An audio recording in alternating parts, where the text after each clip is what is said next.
हरिद्वार धर्म संसद में भड़काऊ भाषण के मामले में उत्तराखंड पुलिस ने अब यति नरसिम्हानंद पर भी केस दर्ज कर लिया है। यति नरसिम्हानंद ने हरिद्वार में भड़काऊ भाषण देते हुए अल्पसंख्यकों के खिलाफ हिंसा के लिए भड़काया था, साथ ही शस्त्रमेव जयते का नारा दिया था। धर्म संसद में भड़काऊ भाषण देने के मामले में अब तक 5 लोगों यति नरसिम्हानंद, वसीम रिजवी उर्फ जितेंद्र त्यागी, धर्मदास, सागर सिंधु और अन्नपूर्णा के खिलाफ केस दर्ज हो चुका है।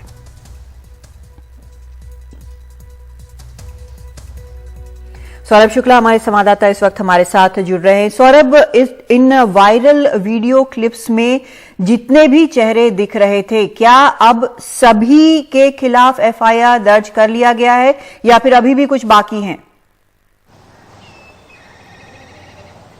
देखिए कादम्बिनी, नरसिम्हानंद के खिलाफ एफआईआर तो दर्ज करी है इन्होंने। उसमें एक सेक्शन 295A का भी ऐड किया है, जो कि एक नॉन बिलेबल सेक्शन है। लेकिन अब भी दूसरे तमाम आरोपी हैं जो जिन पर पुलिस ने मुकदमा दर्ज नहीं किया है। नरसिम्हानंद पर आज ये मुकदमा लिख दिया गया है, लेकिन इसके साथ जो ऑर्गेनाइजर थे प्रबोधानंद, उनके खिलाफ अभी तक मुकदमा दर्ज नहीं किया गया। और हम लगातार प्रबोधानंद की वो तस्वीर दिखाते रहे जिसमें पुष्कर धामी, जो उत्तराखंड के मुख्यमंत्री हैं, वो उनके पैर छू रहे हैं। नरसिम्हानंद हमने पहले भी देखा है कि चाहे वो प्रधानमंत्री मोदी हो, चाहे वो तमाम केंद्रीय मंत्री हैं, उनके खिलाफ भद्दी टिप्पणी करते आए हैं। संविधान को उनका कहना है कि संविधान भारत का गलत है। नाथूराम गोडसे जिंदाबाद के नारे लगाते हैं, महात्मा गांधी के बारे में गलत भाषा का प्रयोग करते हैं। तो नरसिम्हानंद के खिलाफ मुकदमा लिख दिया। उसमें कादम्बिनी बड़ी वजह यही लग रही है कि जिस तरीके से कल 5 पूर्व रक्षा प्रमुखों ने प्रधानमंत्री और राष्ट्रपति को पत्र लिखा है और अपना रोष व्यक्त किया है इस नफरती भाषणों को लेकर के, तो शायद उत्तराखंड पुलिस को भी लगा कि नहीं, कुछ कार्रवाई करनी चाहिए। क्योंकि पहले भी तमाम वकीलों ने और पूर्व रिटायर्ड जजेस ने सुप्रीम कोर्ट के सीजीआई को भी लेटर लिखा था और उन्होंने कहा था कि इस पूरे मामले में सुओ मोटो कॉग्निजेंस लिया जाए। जिस तरीके से छत्तीसगढ़ सरकार ने महात्मा गांधी को अपशब्द बोलने वाले कालीचरण को गिरफ्तार किया, उसके बाद से उत्तराखंड पुलिस पर दबाव ज्यादा बढ़ा हुआ था। यही वजह है कि अब 2 और आरोपी बढ़ा दिए गए हैं। लेकिन और भी इसमें लोग हैं। अभी तक अवधेशानंद के खिलाफ एफआईआर नहीं हुई है। प्रबोधानंद, जिन्होंने कहा था कि म्यांमार की तरह भारत में भी एथनिक क्लिंजिंग होनी चाहिए, इस तरीके के बयान दिए थे, उनके खिलाफ अब तक कोई कार्रवाई नहीं हुई है। नरसिम्हानंद के खिलाफ मुकदमा दर्ज किया, लेकिन सबसे बड़ा सवाल यह है कादम्बिनी कि जो 3 आरोपी थे पहले, जितेंद्र त्यागी,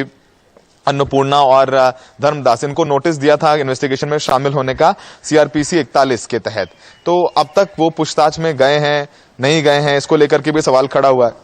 और सबसे बड़ी बात यह है कि गिरफ्तारी क्यों नहीं हो रही है। जब आपके पास सारे वायरल वीडियोस हैं, आपके पास तमाम इंटेलेक्चुअल और पूर्व रक्षा प्रमुख तक इसको क्रिटिसाइज कर रहे हैं, नेशनली इंटरनेशनली आपकी इसमें भद्द पिट रही है, तो ऐसे में क्या वजह है कि अभी तक उत्तराखंड पुलिस ने किसी की गिरफ्तारी नहीं की है?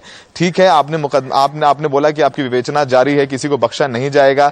और इसमें चार्जेस को लेकर के भी जब डीजीपी अशोक कुमार, उनसे हमने लगातार सवाल पूछते रहे कि इसमें सेडिशन चार्ज क्यों नहीं लगाया गया, तो उनका बोलना है कि सेडिशन चार्ज नहीं लगा सकते क्योंकि उनके भड़काऊ भाषणों के बाद हिंसा नहीं भड़की। तो क्या हिंसा भड़के तभी आप ये सेडिशन चार्ज लगाएंगे, जो कि संविधान को खुले तौर पर वो अपशब्द कहते हुए नजर आ रहे हैं इनके भड़काऊ भाषणों में? तो फिलहाल अब 5 लोगों, जैसा कि आपने बताया, 5 लोगों के खिलाफ मुकदमा हो गया है।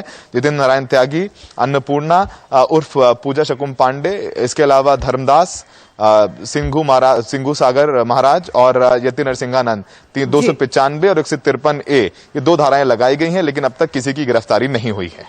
बहुत शुक्रिया सौरभ इस पूरी जानकारी के लिए। तो एफआईआर की गई है लेकिन गिरफ्तारी नहीं हुई है और बाकियों की भी, अभी कुछ और लोग बाकी हैं जो यहाँ पर भड़काऊ भाषण दे रहे थे, लेकिन उनकी भी अभी तक, उनके बारे में भी पुलिस ने कुछ किया नहीं है, एफआईआर वगैरह नहीं हुआ है और जांच लगातार कह रहे हैं कि चल रही है।